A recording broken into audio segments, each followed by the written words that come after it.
Bonjour, il y a encore pas si longtemps, tous les Européens ne possédaient pas de salle de bain et s'occuper de son corps était l'apanage des plus riches. Nous vivons dans une autre époque où le corps est devenu un terrain de jeu J-E-U-X ou jeu J-E, vous l'écrivez comme vous voulez. Homme ou femme, on s'épile entièrement, on refait son visage régulièrement pour apparaître plus jeune, on fait même enlever la graisse de son petit ou gros bidon par un chirurgien, etc., etc.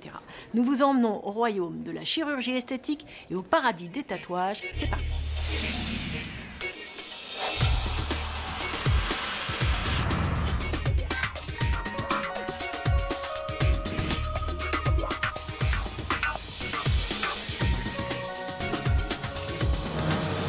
Les Européens ont la moyenne d'âge la plus élevée du monde, ça n'est pas de chance car la mode est au jeunisme. Alors tout est bon pour maintenir son corps dans le meilleur état possible. Nous partons en Allemagne où le culte du corps ne date pas d'aujourd'hui. Les Allemands sont devenus les champions de la chirurgie esthétique, mais pas seulement. De la tête aux pieds, en passant par les poils et par le sexe, tout doit être conforme à l'idéal qu'on s'en fait, mais en restant naturel. Hervé Dino est allé vérifier sur place à Berlin. Les beaux quartiers de Berlin.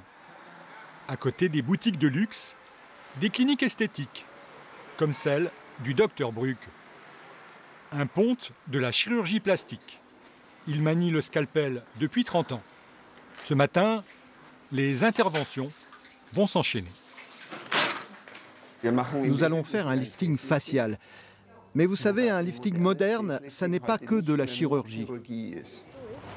Pour le Dr Brück, la chirurgie, c'est aussi de l'art et de la psychologie. Il faut gommer les outrages du temps, mais surtout permettre au patient de se sentir mieux dans son corps et dans sa tête. Ici, je vais remonter les pommettes dont j'ai dessiné le contour. Je vais les épaissir avec de la graisse ponctionnée sur le ventre.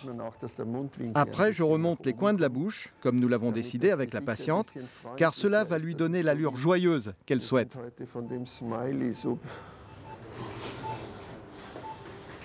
Hier, pour un lifting, on se contentait de tirer la peau. Aujourd'hui, on redonne du volume. Les patients veulent du naturel. Là, comme ça, c'est bien rempli. Autrefois, les patientes recherchaient un idéal. Elles nous disaient « je veux ressembler à Brigitte Bardot ». Plus tard, le modèle, c'était Jennifer Aniston. Mais aujourd'hui, Bardot et tout ça, c'est fini. Les patientes viennent avec leur permis de conduire, nous montrent leurs photos d'époque et nous disent « je voudrais à nouveau être comme ça ». Allez, on continue. Le bien-être et la beauté sont devenus des préoccupations majeures des Allemands, même si pour cela, il faut maltraiter son corps. Comme dans ces salons particuliers où sur rendez-vous, engoncés dans des gilets bourrés d'électrodes, on fait travailler le muscle sous pression.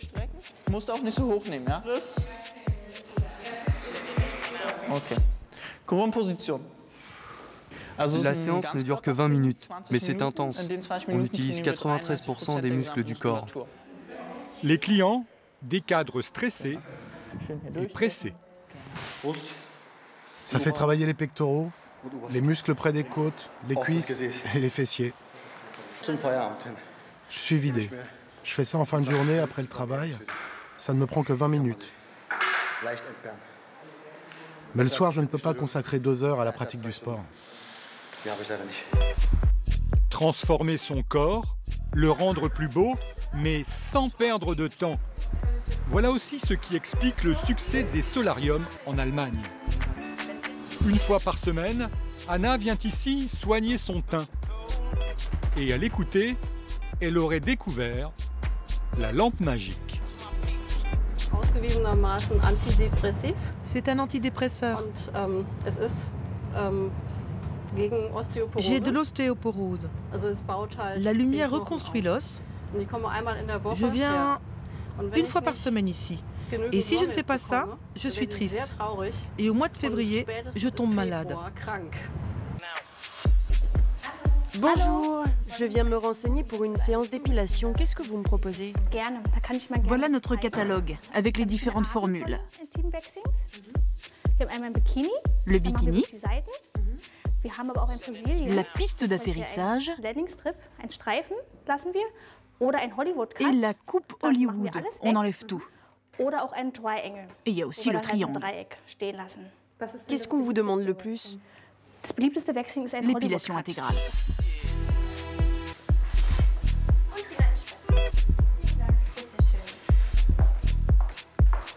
Et même, si elle n'est pas toujours intégrale, l'épilation est souvent inventive.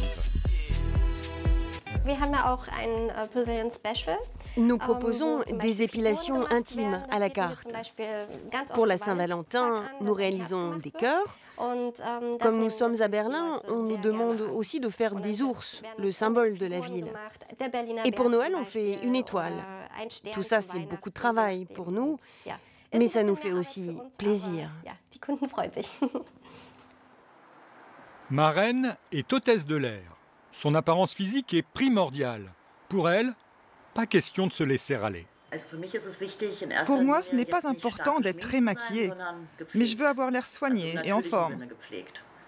Ça, c'est très important quand je vais au travail, mais aussi dans ma vie privée. Je veux me sentir bien dans ma peau et que ça se voit.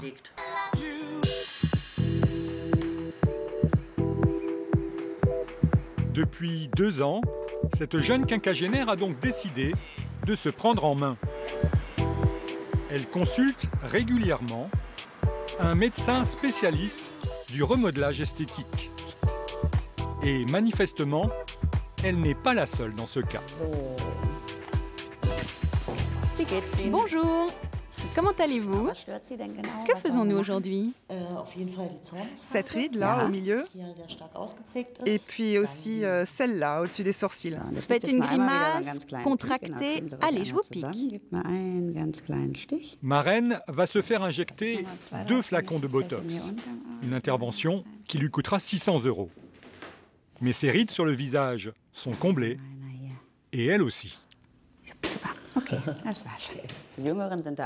Les patientes de 20-30 ans, quand elles se font refaire la poitrine, elles la montrent à tout le monde. Il faut que cela se voie. Les Allemandes, plus âgées, c'est tout le contraire. Il faut que les changements soient très discrets. Pour elles, c'est encore mal vu de s'occuper de son corps, de sa beauté. On va vous faire un bandage. C'est terminé, ça s'est bien passé. Le lifting est achevé. Johannes Bruck, l'artiste chirurgien, a fini sa première œuvre du jour et manifestement, il est satisfait. Naturellement, ça s'est bien passé. Je ne pars pas tant que ça n'est pas complètement réussi. La patiente va rester hospitalisée 24 heures, à l'issue desquelles on lui enlèvera ses bandages et elle découvrira alors son nouveau visage.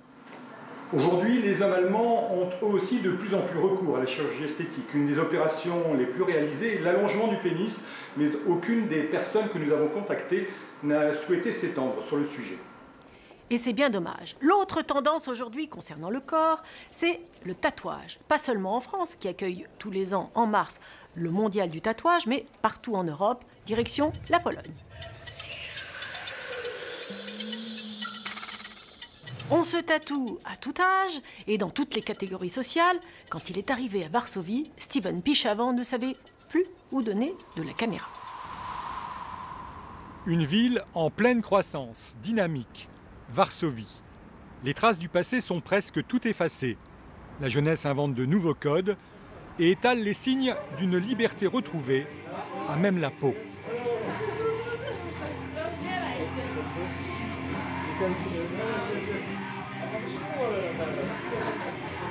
En Pologne, le tatouage a longtemps été synonyme d'infamie. Il était le signe de reconnaissance des marins et des taulards. Les nouvelles générations se le sont réappropriées uniquement pour le plaisir. C'est une fleur, c'est totalement spontané, il n'y a pas d'idée particulière derrière. Même mes grands-parents, ça ne les dérange pas. Le frère de ma mère est tatoué sur tout le corps.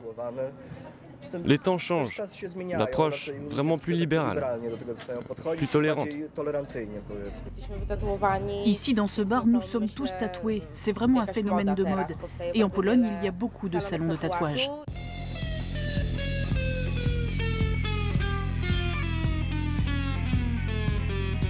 Karol Krawczyk est un des tatoueurs les plus en vogue de Pologne. Il exerce depuis 18 ans et son salon, le Black Star, est devenu une référence.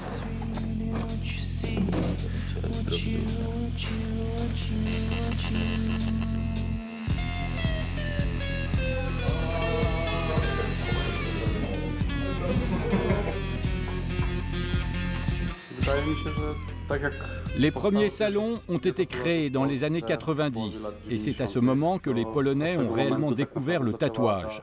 Le mouvement n'a cessé de s'amplifier et il y a de plus en plus de jeunes qui manient le dermographe.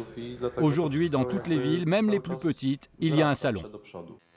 Marcin a entamé un tatouage au long cours. Plusieurs séances ont déjà été consacrées à façonner le contour du motif et c'est maintenant la phase de remplissage. C'est un tatouage polynésien. Je l'ai choisi parce qu'il correspond à mes convictions. Ici sur la poitrine, ça symbolise ma paternité. Et sur mon bras, ce qu'on est en train de réaliser, ce sont les éléments qui comptent le plus pour moi, le vent et la terre. Petite fleur, oiseau, le tatouage ne délivre plus forcément de message. L'esthétique prime. Il faut que ça soit beau, tout simplement. Chacun décline cela à sa façon, mais le tatouage gagne du terrain sur les épidermes et dans la société.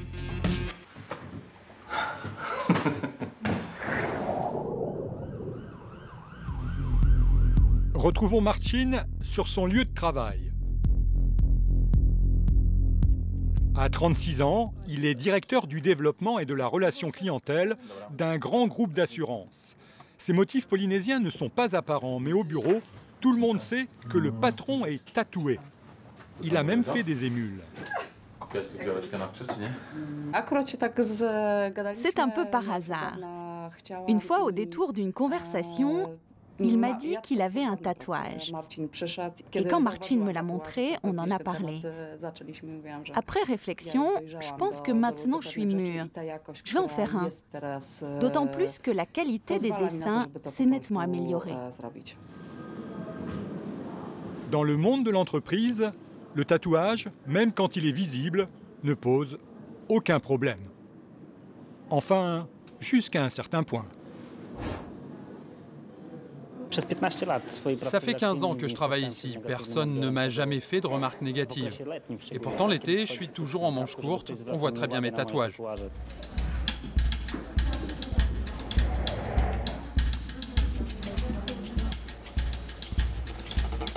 Le tatouage s'exerce parfois de façon quasi clandestine chez des particuliers. Bartek a transformé une des pièces de son appartement en atelier. Dans son antre, de 3 mètres sur 3, il laisse libre cours à son imagination. En vérité, je pense que le tatouage devrait rester underground. Et pas uniquement destiné à ceux qui peuvent se le payer parce qu'ils en ont les moyens. Les salons de tatouage, c'est de l'industrie. Ce sont des épiciers. Les clients de Bartek se refilent son adresse sous le manteau. C'est moins cher que dans un salon et on paye en liquide. Tout le monde s'y retrouve. Je le connais très bien, je connais la qualité de son travail. J'ai totalement confiance en lui. Bonjour, j'ai rendez-vous pour une séance. Le tatouage est tellement populaire qu'il a donné naissance à une autre activité florissante, le détatouage. Comme Paulina, ils sont de plus en plus nombreux à recourir au laser pour effacer les traces de dessin que plusieurs années plus tard, ils n'assument plus. Pour moi, c'est une motivation essentiellement esthétique. Je me suis fait faire ces tatouages alors que j'avais 16 ans. C'était une décision non réfléchie. Les tatouages à l'époque étaient moins beaux qu'aujourd'hui. Et je me suis lassée des miens. Millimètre carré par millimètre carré, l'encre est défragmentée. Une assistante insuffle de l'air froid pour limiter la brûlure provoquée par le laser. Après le passage du laser pendant 10 minutes, le tatouage blanchit et ensuite il rougit et gonfle. C'est une réaction naturelle. Cette rougeur persiste quelques heures. Pour qu'il s'éclaircisse définitivement, il faudra entre 5 et 10 séances, espacées de 2 mois. Pour faire disparaître ce tatouage dans le dos, Paulina devra encore faire 2 autres séances. En revanche, la feuille de cannabis dessinée sur son ventre a pratiquement disparu. Ce détatouage lui aura coûté 5 fois plus cher que le tatouage lui-même. On se quitte et l'on se retrouve sur le site de l'émission Kenavo.